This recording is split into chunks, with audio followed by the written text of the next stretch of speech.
Hi guys! Ako nga pala si Agad Trader. Kasi nagte-trade ako agad ng walang drawing ng technical analysis. Habang pinapanood ninyo ang mga videos ko, matututunan ninyo ang real-time response ko sa paggalaw ng market. Nandiyan ang losses at syempre ang winning trades. At para malaman ninyo ang risk management strategy ko, pakipanood na lang yung day 1 video ko. This is day 8. Let's go! So ito yung market ngayon, July 2, 2024, Tuesday, 1:45 ng hapon. As of this week, naka 4 trades na ako. And meron akong dalawa na panalo and dalawang losing trades. And this is the fifth one. And mag-proceed na tayo sa trading natin.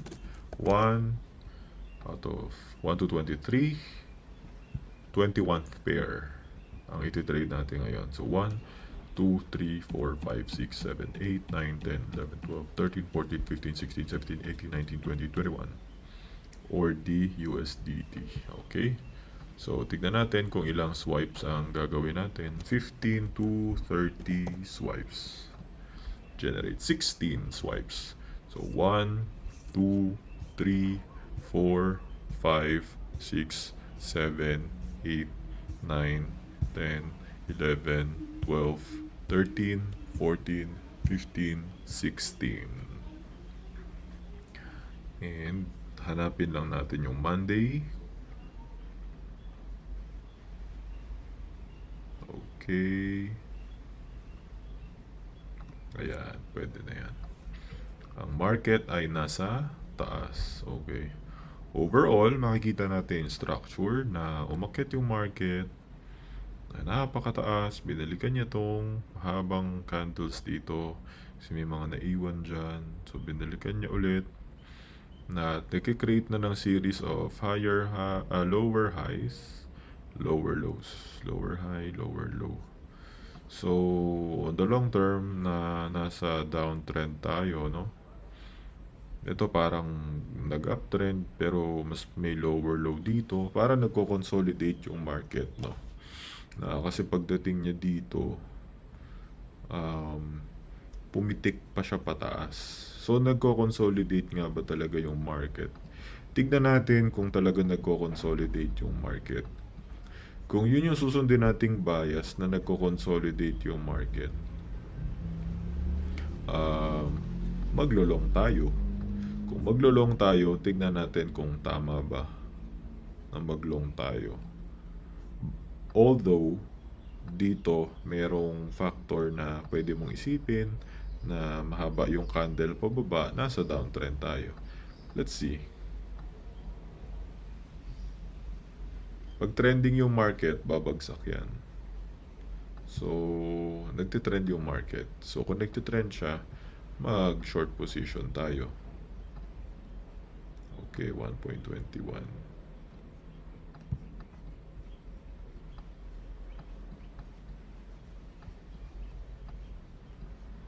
Medyo malaki pala yung position size natin. Liitan lang natin.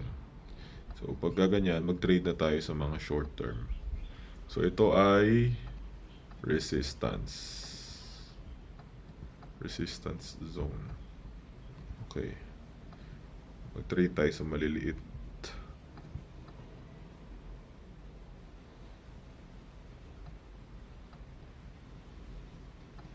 Okay, so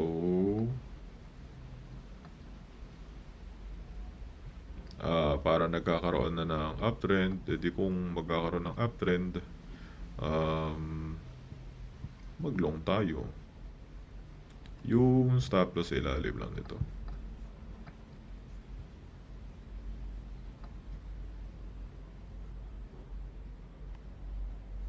Okay, so winning trade. Nabawi na natin yung tatlong loss dito sa fourth trade natin. Okay, so nagkaroon ng strong rejection dito na para bang ayaw niyang paakitin yung market. Yun yung pakikinggan natin ngayon, yung ayaw niyang paakitin yung market. Kaya mag-short tayo. Yung stop loss sa taas lang nito. Okay.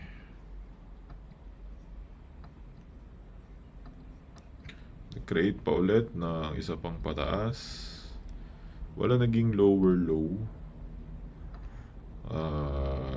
Pero papakinggan ko pa rin tong rejection dyan. Pagka hindi totoo yung rejection na yan, edi paakyat siya talaga. Ayun, so paakyat nga talaga siya, no? So this time, mag-long na tayo. Ganun lang, guys. Ayan, medyo dikit pa lang gagawin nating position yan.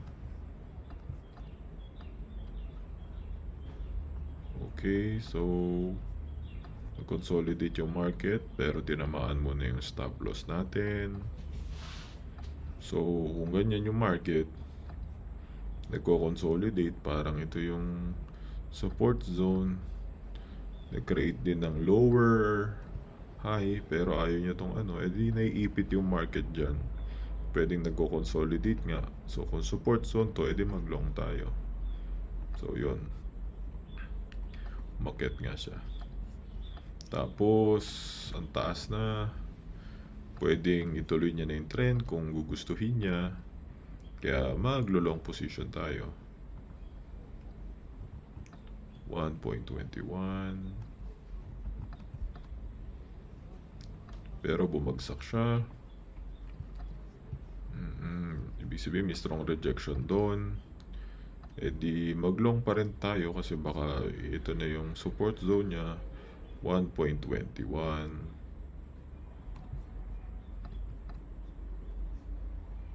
Okay, so umakyat siya.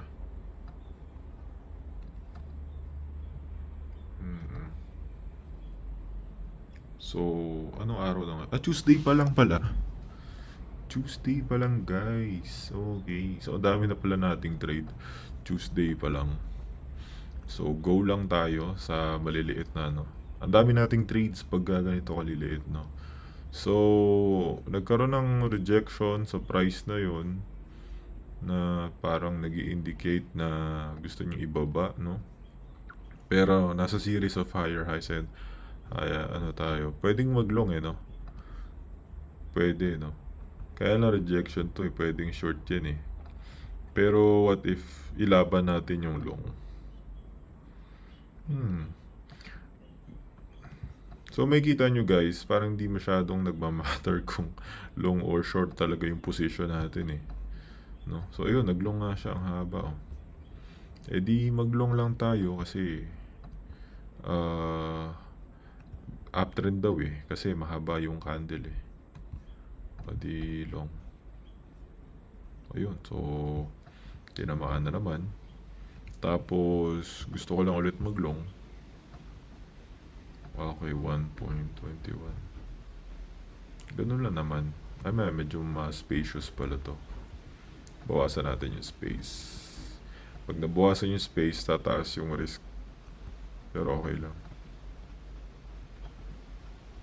Okay, so panalo pa rin. Sinusundan lang natin yung trend guys, no? So nagkaroon ng mahabang candle dito, no? Parang nahirapan siyang akyatin yun.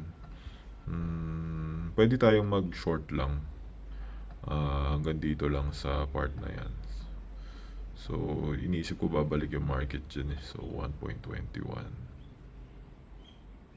21. Gusto ko muna siyang bumalik dito bago ituloy yung uptrend kung sakali. Pero tinuloy niya na agad yung uptrend. So, ito. Mga ganyan. Mga ganitong candle na mga tatlo, mahaba yung isa. Pwedeng dun mag-reverse yung market. So, pagka ganun, pwede niyang balikan tong price dito So, lagyan natin ng space. 21. Okay. Yun. So, binalikan niya na yung price na yan. Ibig sabihin ba reversal na? Hindi. Pwedeng retest lang to. Tas itutuloy niya na ulit yung market paakyat. So, dalawa yan Pwedeng retest niya na to, tapos akyat na siya. Or pwedeng balikan niya pa tong price dyan sa baba. Pero gusto ko na lang muna ituloy yung uptrend niya. Kaya naglo-long tayo this time.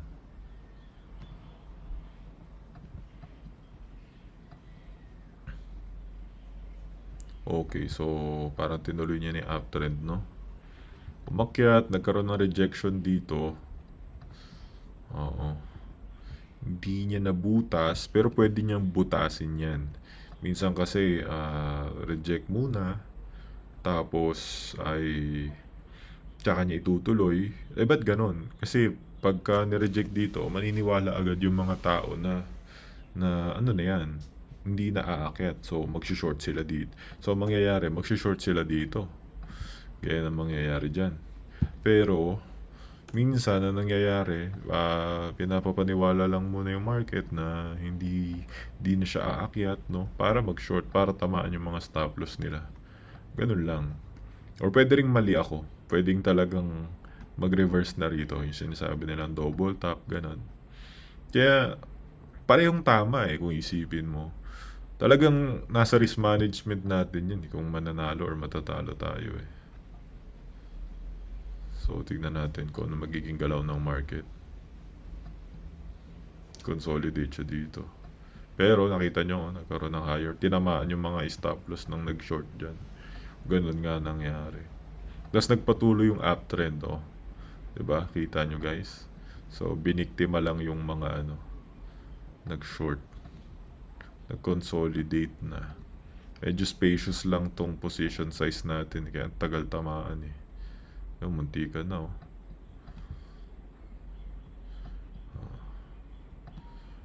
haba tong trade na to Consolidate na dyan yung market.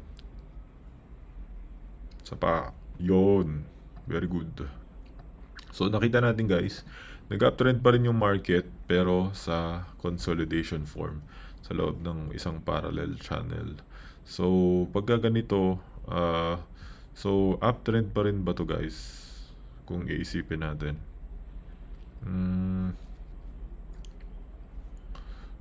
Kung parallel channel to, nakailang hit na pataas, no? Pwedeng butasin niya pataas to Or mag-create ng isang mahabang ganun, tapos biglang babagsak na ganun. Or ngayon, gusto ko lang munang isipin na aakyat pa rin yung market. Bakit naman? Kasi inisip ko lang na parallel to, tapos 1, 2, 3, 4, 5, nakailang tama Pwedeng butasin niya pataas. O yun nga nangyari. Binutas niya pataas yung parallel channel dyan. So, baka nagtataka kayo ano yung sinasabi kong parallel channel. Ganito yon, may nakikita akong ganito dyan. Ayan. Ayan, ito nakikita ko ganyan. Tapos tinamaan niya yung beses, 1, 2, 3, 4, 5, 6, or 1, 2, 3, 4, 5, 6, 7. Ganyan na nakita ko. Tapos dito, nag-consolidate na paakyat. Kaya naisip kong aakyat siya. Yun yung sinasabi kong binutas. Guys, wala tayong drawing. Pero nakikita ko siya na parang may drawing pa rin. Again, by experience kasi yan guys. So, ang kailangan natin magkaroon ng maraming experience sa trading. Nag-long tayo dito kasi iniisip ko lang na uptrend siya. So, tinamaan yung stop loss. Okay lang. Baka mag-retest kasi. Pero, maglulong pa rin ako. 1.21. Kasi pwedeng nasa uptrend pa rin siya. Okay. Okay. So, tinamaan. That's good. Tapos, nag-consolidate na yung market dito. Medyo na-challenge siya, ibig sabihin ba hindi na magkakaroon ng uptrend? Pwedeng magka-uptrend pa rin yan Kaya maglulong pa rin ako. Hindi pa ako masyado makakita ng dahilan ng downtrend talaga. O yun, muntikan, tamaan Okay lang. It happens. So mahaba yung pababa na candle. Pag mga ganyan kahaba, ano na yun pwedeng downtrend ang maging resulta niyan Siyempre, mapopomo yung iba. Sabihin nila, uy, may mukhang sisimulan na yung downtrend, kaya magsi-short na tayo. Tingnan natin kung totoo nga ba yun. Pag yung mga tao na FOMO, magsi-short yan, babagsak yung market talaga pag ganun. Pero kung ano na naman magko-consolidate na naman yung market, wherein ito yung magiging resistance, ito yung magiging support, pipitik yan paakyat. Gano'n naman yan. Tapos marami na namang mga liquidation kasi may isip ng mga trend traders na magte-trend yung market, downtrend, uptrend. Pero mananalo dyan yung mga magaling mag-support and resistance. So, ano kayo mangyari? Pag umakyat, consolidate yung market. Pag bumaba, magte-trend yung market. Tignan natin.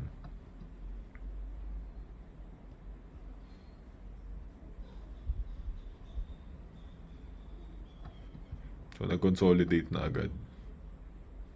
Okay, tignan natin kung saan siya papunta. So, nag-consolidate na yung market. Okay, nasa consolidation na tayo. So, ano to? Gusto kong isipin na support to eh. Ay, na resistance yan eh. Kaya mag-short muna ako. Bagamat wala pa ako makitang sign na dapat ako mag-short. Pero ginagawa kasi natin dito sa backtesting natin guys, mayat tayo nagtitrade eh. Right after the previous position, magpe-place na naman tayo ng panibagong trade eh. Kaya ganun. Kaya nababawasan yung win rate natin guys. Pero okay lang.